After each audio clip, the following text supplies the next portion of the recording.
Voy a arrancar presentando al presidente de la Cámara Paraguaya de Minería, CAPAM, y al mismo tiempo es Country Manager de Uranium Energy Corp, que también agradecemos muchísimo el apoyo a este evento y le damos la palabra para arrancar este panel en este momento. Ahí tengo un micrófono, sí. Don Víctor Fernández, doctor, muchas gracias por estar con nosotros. Bueno, le voy a dar un pequeño material que preparamos en 40 segundos que va más o menos a mostrar lo que es el tema que queremos tratar.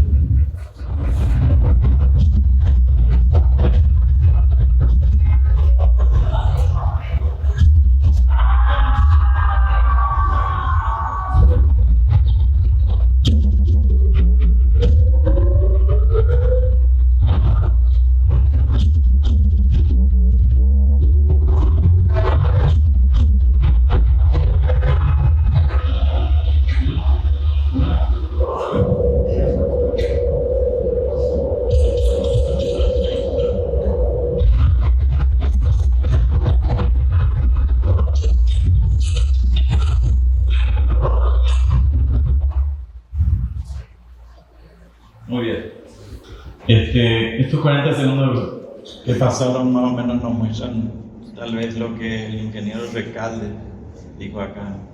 Siempre decimos que tenemos que hacer y no lo hicimos. Bueno, en cierta manera quisimos mostrar un poco de qué estamos hablando en poquito tiempo.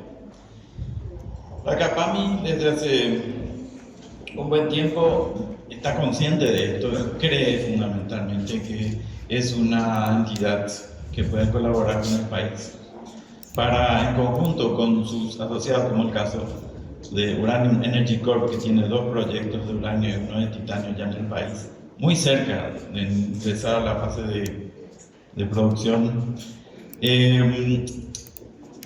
buscar justamente hablar sobre convertir a Paraguay en un líder en la producción de energía limpia y sobre todo garantizar un sistema energético estable a través de la utilización de sus recursos minerales. La CAPAMI ha buscado desde ese tiempo convertirse en una plataforma de diálogo entre el gobierno, la industria y los inversionistas, ¿verdad? Sobre todo apoyando el desarrollo de minerales estratégicos para la transición energética de Paraguay. Ahora bien, para poder planificar esto, Paraguay necesita aún mucho más inversión minera. Y para eso necesitamos un poco entender el contexto en que se desarrollan las inversiones mineras. En primer lugar, toda exploración minera nunca tiene el éxito garantizado. La inversión, por lo tanto, es muy riesgosa. En segundo lugar, necesita plazos extremadamente largos. Entre 10 a 20 años una empresa requiere para poder recorrer desde el inicio de la etapa de exploración hasta la producción. Y en tercer lugar, hay un aspecto muy importante que hay que tener en cuenta, que los gastos que se desarrollan en la etapa de exploración son, por lo general, en una gran mayoría, gastos hundidos, es decir, que nunca se van a recuperar. Y como pueden ver aquí, Uranium Energy Corp, por ejemplo, en sus 3 proyectos, ha invertido 46 millones, de los cuales esos 46 millones prácticamente no se ven en superficie. Ha sido todo lo que ha demandado desde perforaciones, muestreos, estudios, análisis, etcétera, etcétera, logística, que todo esto demanda. Y no vemos prácticamente nada aún en superficie. Sin duda la energía es el motor que impulsa las economías modernas, ¿verdad? Aquellos países que lideren el futuro están invirtiendo hoy en energía y sobre todo en energía limpia.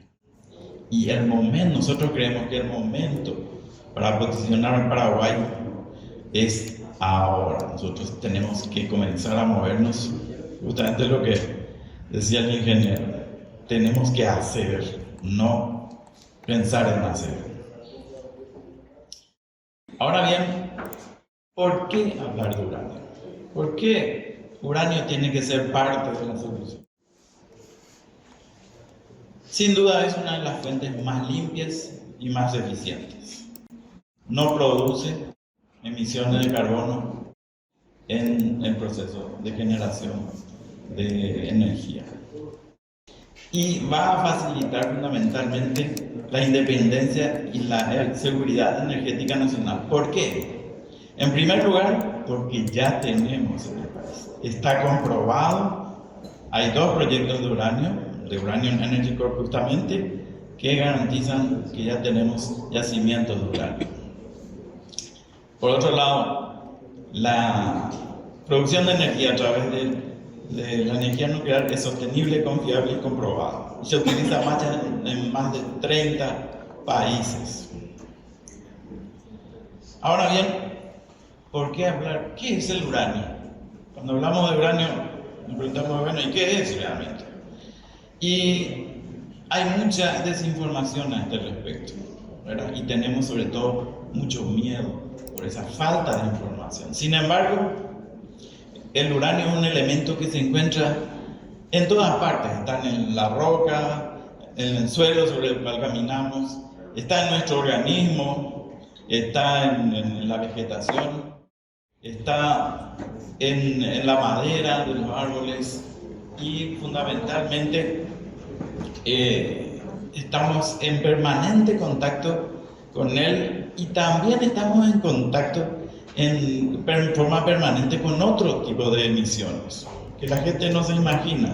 Por ejemplo, nosotros recibimos diariamente una gran cantidad de emisiones que surgen del ambiente que nos rodea. Por ejemplo, ¿a quién le gusta comer una banana todos los días? Bueno, les cuento que tiene potasio y es radioactivo. No dejen de comer banana porque el calambre después también. Nuestros famosos escáneres, esos generan emisiones y nos bañan casi todos los días al escanear nuestro documento.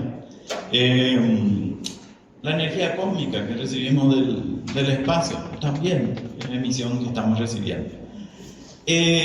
Una radiografía tal vez es la emisión, la fuente de emisión más fuerte que podemos recibir acá, pero sin embargo si hacemos un viaje intercontinental y regresamos estamos recibiendo la misma cantidad de emisiones que nos da una radiografía. Si pueden fijarse en el punto verde que está allá a la izquierda del cuadro, ese punto verde representa lo que un minero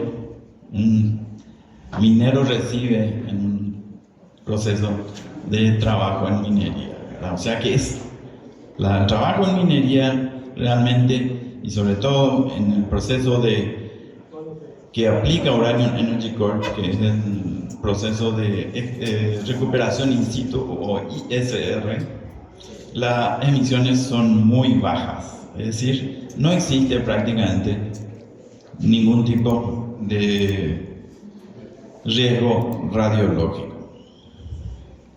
Para que ustedes tengan una idea de lo que es, cómo funciona el sistema de recuperación in situ, les hicimos un material que les pido que vean en un rato. Es un sistema que no requiere, no arruina el paisaje, no utiliza galerías, no utiliza sistemas de cielo abierto, tampoco utiliza explosivos, es sumamente amigable al medio ambiente. Por favor, vean el material.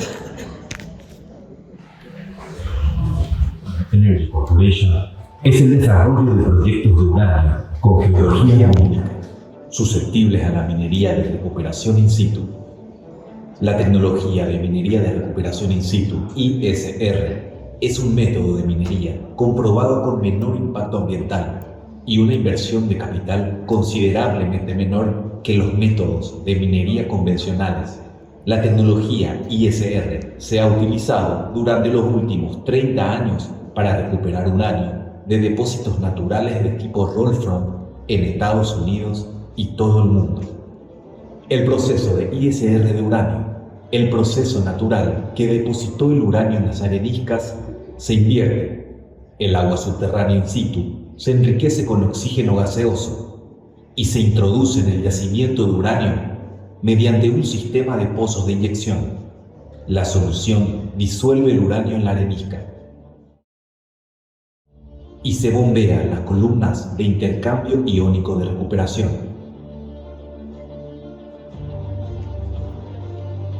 El proceso de intercambio iónico consiste en extraer el uranio de la solución del campo de pozos ricos y cargarlo en millones de peras de resina sintética. Cuando la resina en una columna de intercambio iónico alcanza la capacidad requerida, se transporta a la planta de procesamiento para la extracción, el filtrado, el secado y el envasado del uranio. La resina cargada con uranio se transporta hidráulicamente desde la columna de intercambio iónico a un remolque de resina especialmente diseñado y luego a la planta de procesamiento. Este método de transporte se ha utilizado con éxito en la industria minera del uranio durante más de 20 años por empresas como Cameco. Al llegar a la planta de procesamiento, las perlas de resina completamente careadas se transfieren a una columna de extracción independiente para solución. Una solución de agua salada libera el uranio de la resina y lo devuelve a la solución. La solución concentrada de uranio se precipita con reactivos comunes como HCl y H2O2, lo que produce una suspensión de peróxido de uranilo o una suspensión de óxido de uranio. Una vez eluida la resina estéril se transporta de vuelta a la instalación satélite para su reutilización en las columnas de intercambio iónico. La pulpa de torta amarillo de óxido de uranio se bombea a través de un proceso de filtración que separa los sólidos de uranio de las soluciones salinas mediante telas filtrantes. Posteriormente, el óxido de uranio se lava con agua dulce para eliminar cualquier contaminante disuelto. Una vez filtrado, la torta amarilla de dióxido de uranio se transfiere a un secador de vacío de cero emisiones para su posterior deshidratación. Una vez seco, el producto de óxido de uranio se envasa en tambores de acero para su envío a una refinería de conversión. Uranium Energy Corp se compromete a garantizar el cumplimiento de los más altos estándares de salud y seguridad ambiental durante toda la vida útil de la minería en sus instalaciones. La recuperación in situ de uranio ha demostrado ser una de las tecnologías de extracción de minerales más seguras y respetuosas con el medio ambiente que se conocen. Bueno, como pueden ver, las personas que estaban en el proceso de extracción no tienen ningún traje de astronauta ni nada. O sea, están en permanente contacto y está comprobado que la producción de uranio natural no genera ningún tipo de emisión que pueda causar daño así de forma directa. Bien, como les decía, ¿por qué entonces Uranium Energy Corp se convierte en la opción acá? En primer lugar, es una empresa que ha invertido $46 millones en trabajos de exploración. Es el mayor inversionista en la industria minera del Paraguay. Tiene 2 proyectos de uranio con potencial demostrado, Yuté y Coronel Oviedo. Los proyectos están completamente documentados y listos para avanzar. Y Uranium Energy Corp está aquí en Paraguay desde el 2012. Ahora bien, ¿por qué es un aliado importante? En primer lugar, no es solamente una empresa que está explorando, una empresa junior que está buscando vender un proyecto. Es un productor, tiene más de 18 proyectos en Estados Unidos y Canadá y 2 en Paraguay. Tiene una trayectoria que ha manejado proyectos desde el inicio desde el inicio de la exploración hasta la producción, actualmente con centro de producción en Texas y en Canadá. Tiene un balance general sólido, credibilidad global demostrada, respaldada por empresas como JP Morgan, BlackRock y Vanguard. Además de esto, es una empresa que lista en Wall Street y está entre el 5% de las empresas más destacadas en cuanto a su perfil de ESG, o sea, estándares ambientales, sociales y de gobernanza. Queríamos hablarle también, ya no tengo tiempo, pero voy a hacerle rápido, sobre su proyecto de titanio. Este proyecto de titanio se puede convertir justamente en un consumidor de la energía nuclear y sobre todo un generador de fondos a través de las regalías e impuestos que pueda acompañar el proceso de crecimiento del plan del programa nuclear en Paraguay. Bueno, creemos que es el momento de liderar esta iniciativa. Paraguay debe asumir su futuro energético y la transición evidentemente ya está en marcha. UEC ofrece preparación, confiabilidad y responsabilidad. En cuanto al uranio, es un elemento que genera energía limpia, es seguro, esencial para la seguridad energética a largo plazo. Eso es importante destacar. Bueno, muchísimas gracias, señores. Con esto. Gracias, presidente. Queremos aprovechar que te queda un par de minutitos para compensar con preguntas prácticas. Mercados y por sobre todo planes de financiamiento y cómo puede jugar Paraguay en ese mapa internacional. Mercados a nivel regional tenemos Argentina, Brasil, son países que ya están invirtiendo en planes en programas nucleares, están de producción ya. Muchos países dependen del uranio. Vamos a hablar, desde China, que está teniendo prácticamente unas 5 o 6 plantas por año nuevas. India, Pakistán, Francia, Europa en sí está volviendo, Alemania está volviendo a utilizar la energía. Ni que hablar de Estados Unidos, que creo que tiene 117 plantas. Canadá también, uno de los grandes productores de energía nuclear.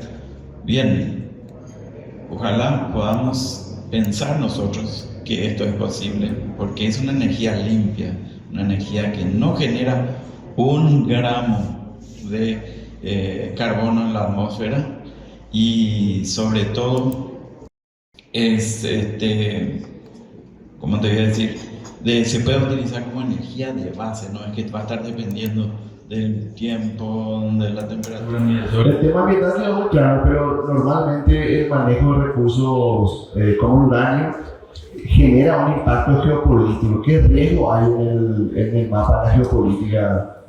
Yo creo que hoy tal vez está un poco más sensible la gente en cuanto a ver todos estos acontecimientos últimos, pero Paraguay está lejos de eso. Paraguay va a buscar, lógicamente, producir energía, que es lo que está necesitando, ¿verdad? Y yo creo que tenemos el elemento, tenemos una oportunidad única que muchos países quisieran. Tenemos depósitos de uranio que aún no han sido descubiertos y tenemos una franja geológica que va desde el norte, en el departamento de Amambay, hasta Itapúa, en donde todavía hay que realizar su exploración para mayor extracción de uranio.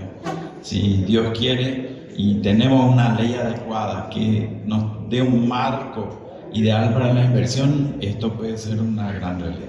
Presidente, completito para terminar, nomás para que no quede nada suelto. Son proyectos multimillonarios. ¿Cómo se pueden financiar? ¿Quién puede financiar? ¿Y cómo califican los proyectos para esos financiamientos? Uranium Energy Corp, como les decía, es una empresa productora, no es una empresa exploradora que está tal vez ofreciendo proyectos. Uranium Energy Corp quiere venir acá. Y como es una empresa muy conocida a nivel mundial, conseguir el capital para desarrollar estos proyectos es el aliado ideal que tiene Paraguay. No solo para estos proyectos, sino que los demás proyectos, cuando vean que el país tiene un marco legal atractivo, va a servir de ejemplo para que los demás países vengan. Uranium Energy Corp hoy es un aliado extraordinario para eso. Muchas gracias, presidente. Víctor Fernández, presidente de la Cámara Paraguaya de Minería, CAPAMI, y Country Manager de UEC, que está allá, pueden pasar, después están las chicas ahí también ofreciendo información. Uranium Energy Corp. Muchas gracias, presidente. A continuación, el ministro secretario ejecutivo de la Autoridad Reguladora y Nuclear, el doctor Jorge Molina, que también va a contar con la participación de Felipe Michanz. Él es oficial nacional alterno ante la Agencia Internacional de Energía Atómica y también es parte del directorio de la Agencia Reguladora. Muchas gracias y bienvenidos. Muchas gracias a la UNP por la invitación. Entonces, bueno, nosotros estamos aquí somos los convidados, ¿verdad? Que por primera vez pisamos un foro energético, ¿verdad? Todos nadie nos conoce, pero que venimos a presentar acá el plan de energía de Paraguay, energía nuclear.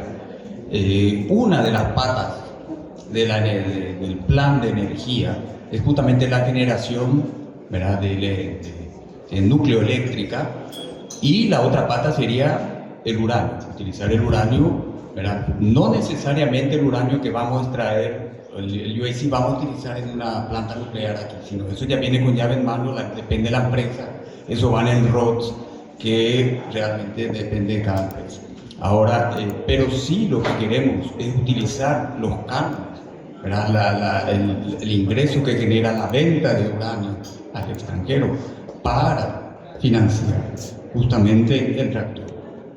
Entonces, bueno, voy a pasar, estamos haciendo un plan de energía nuclear, ¿verdad? Con la ayuda, bueno, de todo, de la CAPAMI, la UIP. Nosotros somos la Agencia Reguladora Nuclear, el Organismo Internacional de Energía Atómica, la CONEA de Paraguay, Texas, la Universidad de Texas, A&M, Facultad de Ingeniería, CENEA, y la ANDE también, que nos está ayudando con la elaboración de este plan de energía que tenemos que presentar al señor presidente, que nos solicitó cuando vino el director Grossi del Organismo Internacional de Energía Atómica en diciembre del año pasado. Él justamente nos pidió que hagamos un estudio de prefactibilidad para la construcción de un reactor modular pequeño, que voy a pasar a explicar. Voy a tratar estos temas, voy a hacer rápido. Pero bueno, ¿por qué nuclear? Estamos en una época de una renacencia nuclear. El modelo de reactores nucleares a lo Homero Simpson con las torres de enfriamiento grandes, a eso que la gente le tenía miedo, ya pasó. Eso era la generación 3. Es cierto que producía y produce una gran cantidad de energía, 1.2 giga por cada 1.2 giga por cada reactor nuclear. Sin embargo, lo que se viene es la generación 4.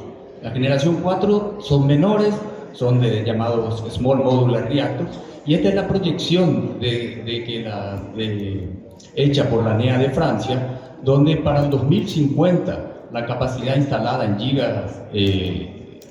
gigawatts va a 1200 aproximadamente, es lo que se espera para el 2200. Entonces es triplicar lo que tenemos hoy en día. Entonces, ¿eso qué significa? Que la industria nuclear está para bien. O sea, cuando hacía la pregunta del uranio, ¿dónde va a tener mercado? Va a tener en todos los países que están queriendo. No solamente los 30 que ya consumen hoy en día, sino los nuevos que van a entrar como nosotros. Bueno, entonces, como hablé, el nuevo tipo de reactores se llama Small Modular. ¿Por qué modular? Porque ahora la idea es hacerlo más rápido. Resulta que la demanda energética mundial no es solo un problema de Paraguay lo que estamos discutiendo acá. En el mundo tenemos este problema de falta de energía. Entonces, si no utilizamos y si no triplicamos el uso de energía nuclear, no llegamos a las metas. Y sobre todo si consideramos la parte verde, ¿no? De la reducción del carbono, etc. Pero bueno, entonces, dentro del crecimiento se estima que solamente los Small Modular Reactors darían 400 gigas al 2050. Pero esa curva ustedes pueden ver que comienza aproximadamente a subir en el 2035. Es una tecnología muy nueva. El problema con la nuclear es que demora demasiado, siempre se dice. O sea, el problema si para un reactor nuclear viejo, estamos hablando de la generación 3, habría que sacar una licencia, porque ningún reactor nuclear de esa generación es igual a otro. Había que hacer una licencia, ver el lugar, eso demoraba entre 5 a 10 años. Construcción otros 5 a 10 años, y la operación entonces tardaba entre 15 y 20 años. Entonces, para un reactor demoraba demasiado. Entonces la gente dijo, no, eso no puede ser así. Vamos a continuar, el mundo se aceleró, todo es más rápido hoy en día. Entonces la idea fue que salieron con este modular que ya se produzca tipo un avión, ¿verdad? Que cuando compra un auto no hace falta licenciar de nuevo cada uno, sino una vez licenciado, lo único que se licenciaría es las condiciones locales. Sí. Y esa es la idea. Ministro, pero Sí. por favor, vamos a prestar atención. Nos quedan 15-20 minutos para terminar el foro. Todos los temas son muy interesantes. Yo le pido respeto, por favor, a los panelistas. Carecidamente, faltan 20 minutos, vamos a terminar. Y así como le escuchamos a todos, yo también pido que para el último panel tengamos un poquito de respeto, ¿sí? Todos los panelistas se esmeran, preparan sus temas y es demasiado importante. Yo me senté ahí media hora antes de empezar y aprendí como 5 o 6 cosas nuevitas, así que le pido respeto, por favor. Perdón, ministro. Bueno, entonces, como hay esta renacencia, todo el mundo se puso a construir, las empresas, hacer sus modelos de SMR. Podemos ver aquí en el mundo, cada país prácticamente tiene su modelo, que tienen que sacar la licencia. Puse en tres en azul, son los que están más adelantados en la licencia en el mundo occidental.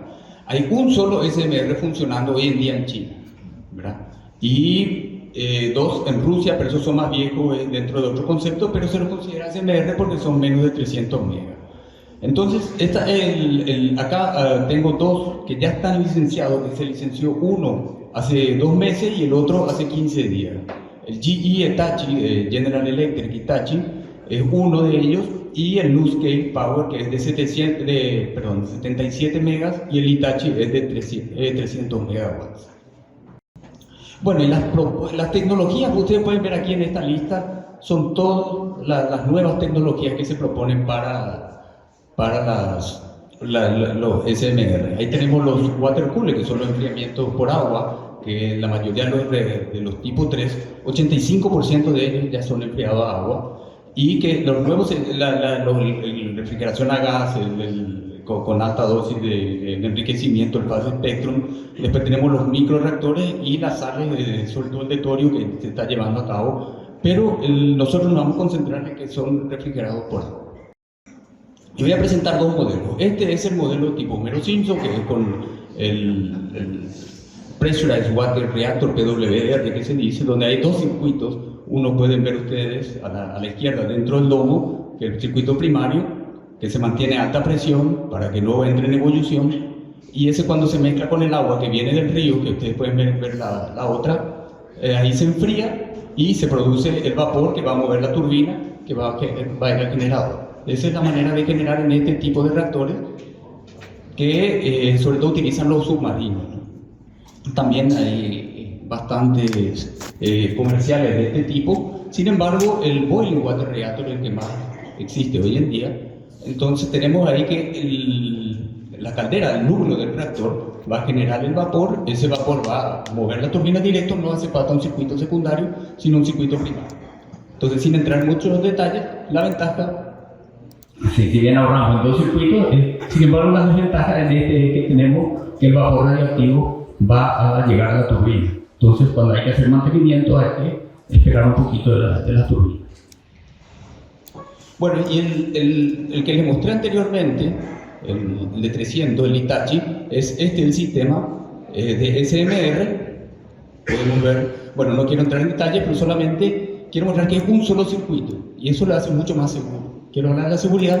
Tienen una piscina arriba, entonces en caso de que haya alguna pérdida o algún accidente, automáticamente solo va con las piletas que están arriba, por convección natural, por movimiento pasivo, se va a enfriar y se va a quedar hasta que se apague solo a las 72 horas, 72 o 4 días aproximadamente se va a apagar solo. Entonces la seguridad es lo primero, y eso no va a evitar que pase un Fukushima, va a evitar que pase otro Chernobyl. Entonces ya ese miedo hay que sacarse de la cabeza, y es contra lo que nosotros vamos a tener que pelear, ¿verdad? Porque todo el mundo ve Fukushima, sobre todo después de esta serie de Chernobyl, ¿verdad? Todo el mundo cree que va a pasar por Chernobyl, y no, ya con este tipo de reactores no va a pasar esto. Tiene un enfriamiento pasivo, la cantidad de material también es mucho menor, es 1/3 de lo que hay en los otros. Entonces esa es la ventaja que tienen estos reactores.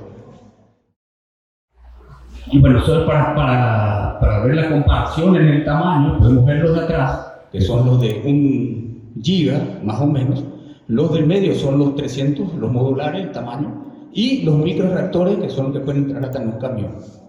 Los micros van de 1 hasta 20 megawatts, y hasta 300 llegan los de pequeños reactores modulares.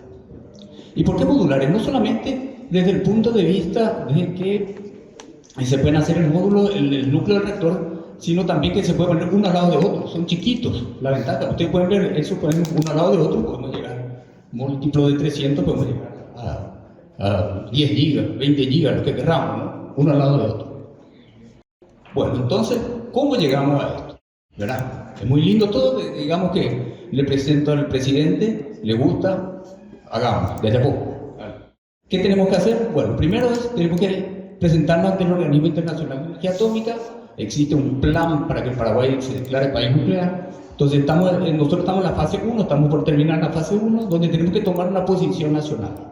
La posición nacional, por ley, después tenemos que hacer la ley de energía nuclear. Una vez que hagamos esa ley de energía nuclear, bueno, ahí entra la parte de entrenamiento del personal, ¿verdad? El cuerpo regulatorio.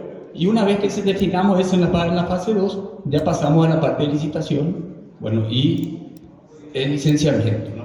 Que eso va a estar dado por las 19 problemas que tenemos que pasar, no problemas, sino que tenemos que demostrar que somos capaces de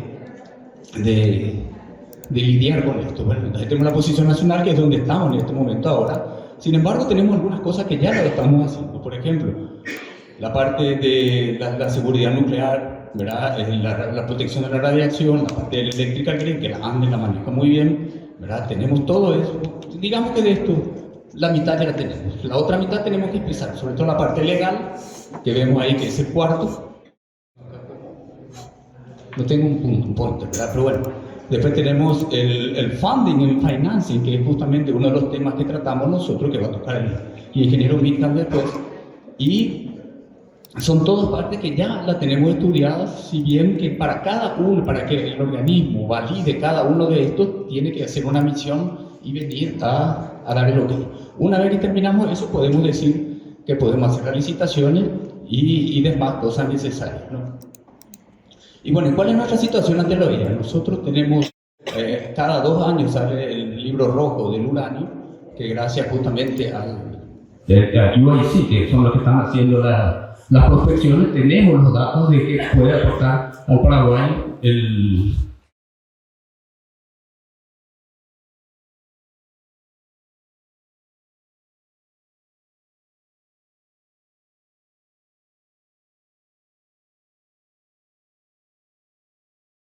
Y eso que lo estamos cumpliendo. Y lo que estamos presentando nosotros, el plan de energía nuclear o el roadmap que queremos presentar, que vamos a presentar este año. De hecho, bueno, ya estamos casi terminando. Yo diría que estamos en la traducción. Esto tiene que ser validado por la OEA y por la Universidad de Texas. Y bueno, ¿cuáles serían las ventajas, la oportunidad y la debilidad del FODA, ¿verdad?, con respecto a la utilización de la energía nuclear en Paraguay? No voy a poner la fortaleza, todo el mundo sabe la fortaleza del país, la oportunidad que quiero destacar, ¿no? Esto va a dar desarrollo a la industria nuclear. Una vez que estamos hablando de industria nuclear, tenemos 100 años, nos casamos 100 años con esta industria. O sea, va a existir una industria nuclear que, para la parte industrial, yo creo que le vendría bien. Va a dar fuentes de trabajo. Se estima que para una planta van a trabajar en la construcción 20.000 personas aproximadamente, de los cuales el 10% se queda ya fijo, pero con conocimiento, ¿no? Bueno, la diversificación ya sabemos, el hub, todo el mundo habló, el tema del Producto Interno Bruto, cómo nos va a ayudar, va a hablar el ingeniero Mitchell, la formación de recursos humanos, esto es algo que ya estamos viendo nosotros, ya estamos cerrando con gente de afuera, en la Universidad de Texas, nos va a ayudar con eso también la Comisión Nacional de Energía Atómica en Argentina, con quienes ya conversamos y están, por supuesto, dispuestos a ayudar.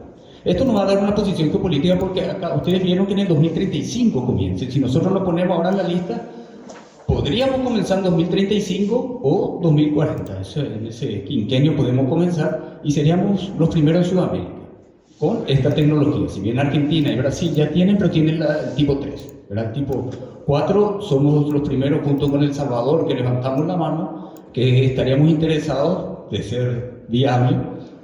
Y entonces, bueno, seríamos los pioneros en la región y nosotros podríamos dar después la ayuda a los otros países que van a que estarían interesados en acceder a esta tecnología.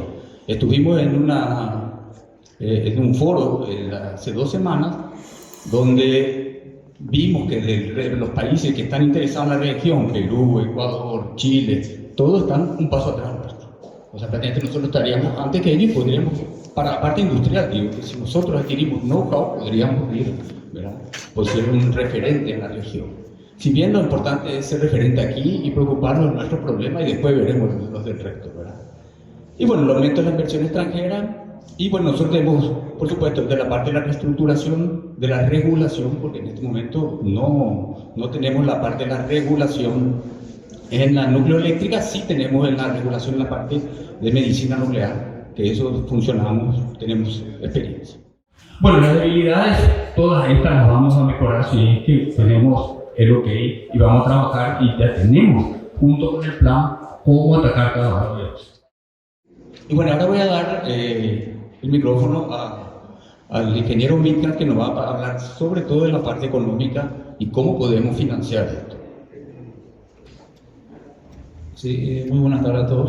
Vamos a hacer rápidamente un pequeño repaso de lo que es la... no, está bien, gracias. De lo que es la situación actual energética, ¿verdad? ¿Y por qué tocó este tema? Porque ninguna perspectiva del lado de la oferta ha tomado en cuenta esta fuente de generación, ¿verdad?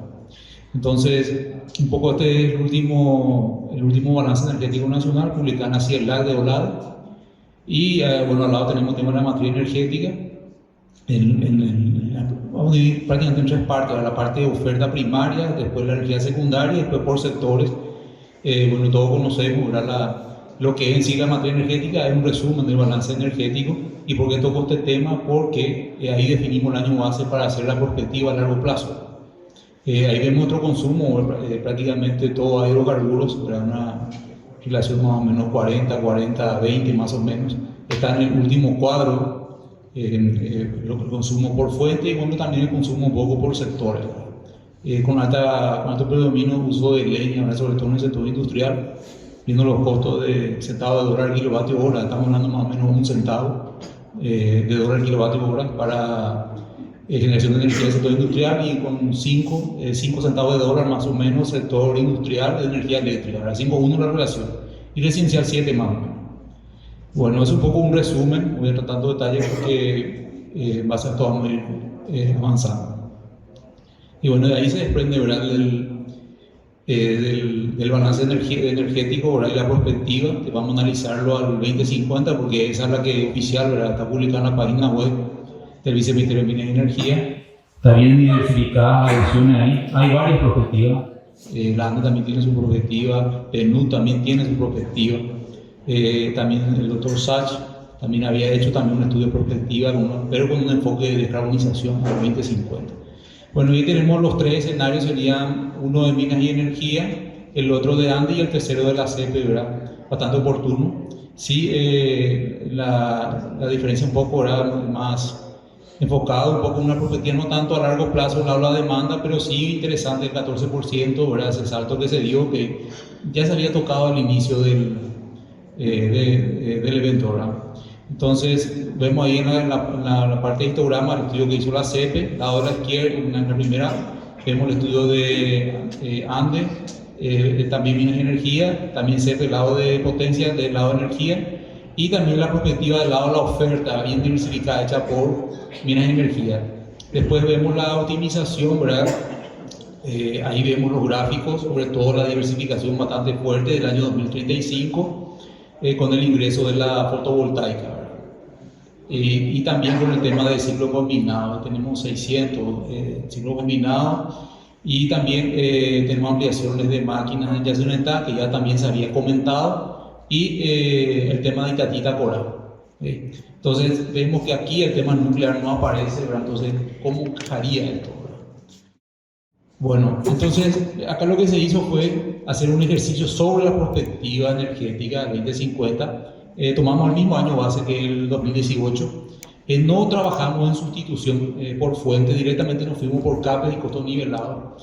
¿Por qué? Porque ese es otro ejercicio que hay que hacer. ¿Por qué? Porque el costo nivelado de la nuclear está difícil de conseguir ahora, ¿verdad? Pero sí, gracias a la participación en varios workshops, pudimos armar una planilla con el costo total que está muy próximo a los valores que sacan en China y en Estados Unidos. Entonces, con esos valores, ¿verdad?, fui cargando y haciendo las corridas ahí. Y me salta que para el costo nivelado de $100 megavatio hora estaría un módulo de 300 megavatios eléctricos. Estaría entrando para el año 2040. Entonces, la idea es volcar esos módulos de 300 en 3 bloques, serían 900 megavatios eléctricos. Y eso inyectar al sistema, ¿verdad? Esto cambia, este es un ejercicio dentro de la perspectiva. Okay. Pero para ese costo de CAPEX, costo nivelado, pero esa es la ventaja que tiene Paraguay. Mientras los otros están ingresando en este tema, nosotros vamos a ir aprendiendo en esa tecnología. Y las otras fuentes van a ir cubriendo la demanda conforme a la perspectiva original. ¿Okay? Entonces, bueno, gracias a la colaboración de la ANDE, ¿verdad?, le agradezco al presidente de la ANDE, a todo su equipo, ¿verdad?, que es un trabajo maratónico, ¿verdad?, sobre todo por la rapidez, ¿verdad?, que se pudo obtener. Entonces se plantearon 2 escenarios aquí, ¿verdad?, uno con la incorporación, o sea, sin la incorporación de la generación nuclear, y otro con la incorporación, ¿verdad? Y hablando de una potencia eléctrica de 900 megavatios eléctricos, entonces ahí vamos a ver, ¿verdad?, dónde podríamos soñar en tener, si es que tenemos el reactor SMR, ¿verdad? Entonces aquí vemos, ¿verdad?, que para un horizonte, ahí vemos las centrales eléctricas, vemos Itaipú, Acaraí, y ahí vemos el sistema norte. Hicimos 4, o sea, hay 4 escenarios, pero la tendencia es esa ubicación. Como te digo, son estudios preliminares, no podemos decir sí o sí, porque estamos buscando otra vez otros lugares. Por ejemplo, apuntar un poco más al chat. Aquí, por ejemplo, mirando, ¿verdad?, metimos en el sistema, ahí en la barra de 500, ya metiendo en plan maestro ande a más del 2030, ¿ok?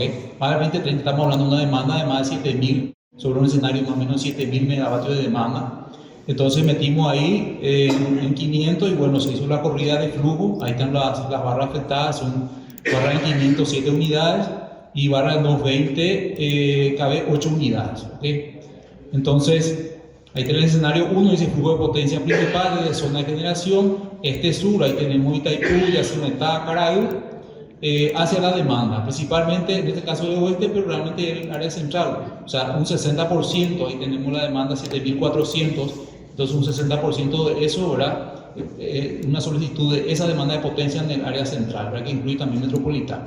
Después para el escenario 2, ahí tenemos ya nuestro reactor, 850 megavatios. También un poco vemos la cantidad de reactivos que podría meter y con eso mejorar el perfil de barra. Entonces, estos serían los resultados, ¿verdad?, colocando el reactor ahí, en la barra de Horqueta, pero ya después del año 2030. Entonces, vemos ahí la potencia generada, vemos el margen de reserva, es bastante interesante, sobre todo la parte de pérdida eléctrica, el equivalente a una línea de 220 kV en circuito simple en potencia. Después la eficiencia del sistema también mejora y la tensión en barra menor a 0.95 pu, ¿verdad?, de 9 sin el reactor pasarían a 0. O sea que hay un mejoramiento del perfil de tensiones, ¿verdad?, para ser práctico, ¿verdad?, si una barra de 500 más o menos 1%, ¿verdad? Y entonces estaría dentro de ese rango. Bueno, y aquí un gráfico bastante didáctico, ¿verdad?, acá muestra los colores. Entonces, si nosotros vemos, dice 1.0 pu, que sería la tensión nominal, y después vemos más o menos 10% sobre tensión nominal por los colores. Y vemos el esquema con el reactor al lado izquierdo sin el reactor al lado izquierdo y con el reactor. Entonces ahí vemos el mejoramiento del perfil de tensiones, ¿verdad?, cómo se da en todas las barras, tanto en 500 y 220, ¿verdad? Interesante ver, ¿verdad?, que sobre todo en el sistema sur, ¿verdad?, los niveles que son mayores mayor a 1 pu, ¿verdad? Bueno, eso es un poco, ¿verdad?, lo que hablamos de la parte del reactor, ¿verdad? Dividimos en 2 partes y bueno, la idea es un poco apuntar al PIB, ¿verdad?, cuánto vamos a mover esto en la economía, ¿verdad?, y el impacto que va a tener en esa zona. ¿Verdad? Porque no es fácil digerir, ¿verdad?, saber que el reactor va a caer en el departamento, sobre todo una autoridad, ¿verdad?, un gobernador o un intendente. Entonces, es tampoco la situación también del uranio, que yo creo que explicó muy bien acá Víctor. apuntando un poco al spot, ¿verdad? Estos son los últimos precios que se tienen, 192 dólares el kilo, y esto de repente se puede ir disparando también con todos los conflictos internacionales. Ahí tenemos el depósito de uranio en YouTube, que está certificado ante la OIEA, y también tenemos los otros lugares, ¿verdad? Que necesitan, o sea, acá hay que implementar una campaña de certificación para que Paraguay sea un referente en lo que respecta al depósito de uranio.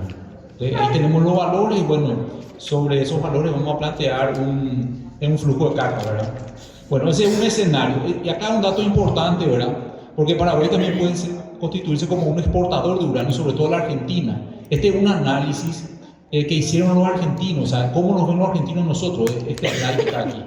Y ahí vemos, por ejemplo, que Paraguay, solamente explotando YouTube, le podés cubrir la demanda 20 años a Argentina. Si sumamos a Tucha 1, ahí vemos el tipo de reactor, por ejemplo, que agua pesada, un PHWR con 0,85% de U235, y en la última columna, ahí podemos ver que tenemos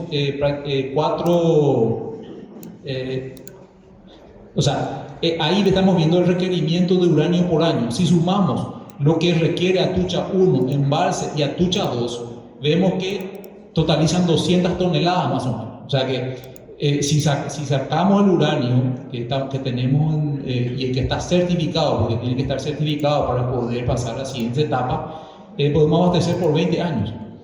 Porque Karen, así mismo como está ahí, vemos también el consumo que tiene Karen para las 3 ampliaciones, de 32 a 450 más o menos, el SMR que le llaman ellos. Ahí sí también Paraguay podría participar en la exportación, pero ya ahí debería certificar lo que hay en Casapá, ¿verdad? Bueno, y sobre este escenario, ¿verdad? Que esto es un dato validado por la CONEA de Argentina. Ellos nos dicen que podemos plantear, ¿verdad?, sobre una vida de mina de 15 años y a un precio de valores de 190 dólares el kilo. Ahí vemos el volumen de dinero que se mueve.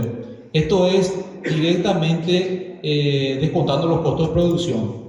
O sea que un costo inicial de 120 millones de dólares, así como comentó Víctor recién, los costos iniciales son muy altos.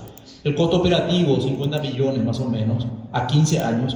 Estamos viendo que el negocio en sí que se mueve ahí es de 2.150 millones de dólares. Eso es sin colocar impuestos, nada, es puro. Entonces, tenemos un minuto para hacerlo, por favor. Sí, y acá vemos los números de la SMR. O sea, son 2 números, primero la parte de uranio y después la SMR, sumamos todo eso y vamos al PV. Bueno, ahí vemos 900 megavatios, vemos que para un costo de capital de 3.000 dólares el kilovatio, que es muy conservador, porque ahora estamos viendo lo que sacan los americanos, están en 5.000 más o menos. 5.000, estamos hablando de 5 millones de dólares el mega. Entonces que estamos hablando de más o menos 4.500 millones de dólares al toque con un costo nivelado de 100. Ese es el vamos. Pero ¿qué pasa? Ese costo nivelado va a ir bajando a medida que la tecnología madure. Entonces por eso que voy a mostrar en el siguiente slide que hay 2 escenarios donde se podría introducir. Uno es apuntando al costo nivelado de 100 y el otro es el 65, que viene bajando un poco el costo capital. Bueno, entonces no tenía esa incertidumbre y bueno, entonces apliqué el análisis de sensibilidad, ¿verdad? ¿Cómo quedaría el costo nivelado de las 900 megavatios eléctricos en función al costo de capital? Y bueno, también coincide, ¿verdad?, con lo que hay en el mercado internacional, considerando todos esos parámetros, ¿verdad?, que están en la lámina anterior, ¿verdad?, costo de combustible, inflación. O sea, se trató de hacer lo más real posible, lo más cercano posible y sobre todo que coincide, ¿verdad?, con lo que se está viendo afuera. Son muy duros los fabricantes en dar, porque hay una competencia muy fuerte entre los fabricantes de reactores, ¿verdad? Entonces, está entre 5.000 y 5.500 y el costo nivelado de 100. Entonces, están en esos valores más o menos.